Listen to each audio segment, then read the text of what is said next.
In this week's Parashat Vayetze, we read about how Yaakov Avinu goes to sleep on Har Moriah. And he takes the 12 rocks, he puts them around his head. Those 12 rocks then become one large stone. He dreams about the ladder and the malachim going up and down.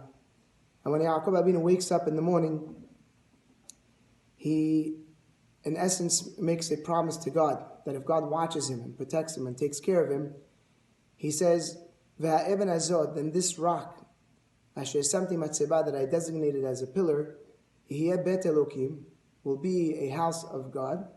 V'chol asher titen li, and anything that you give me, asera asrenu lach, I will bring a tithe from it to you, meaning I will take a percentage of it for the purpose of Hashem. And the question is asked, what's the correlation, what's the connection between these two things that Yaakov Avinu was talking about?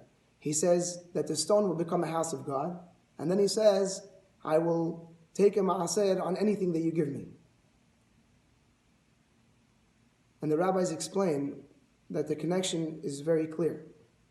And when it comes to making a house of God, in order to make a house of God, the house has to be a house that's built on chesed, it's built on kindness. So Yaakov Avinu, in essence, was saying that V'ha'eben azot, this stone, Yiheh bet Elokim, will become a house of God. How so? Because V'chol asher titen li asera asrenu lach, because anything you give me, I'm going to take a percentage off of it in order to be generous with the poor, in order to be generous to use them for mitzvot and for kindness, for chesed.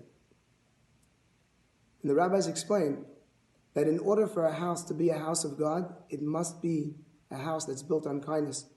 And even in a case where a person does nothing wrong, because he's busy and occupied with other mitzvot and doing other things, and the fact that his house is not a house of kindness is not because he's neglecting to do kindness, but that still is insufficient to be considered a house of God.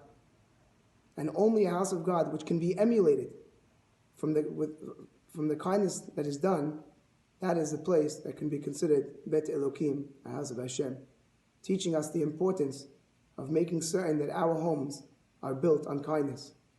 Shabbat Shalom.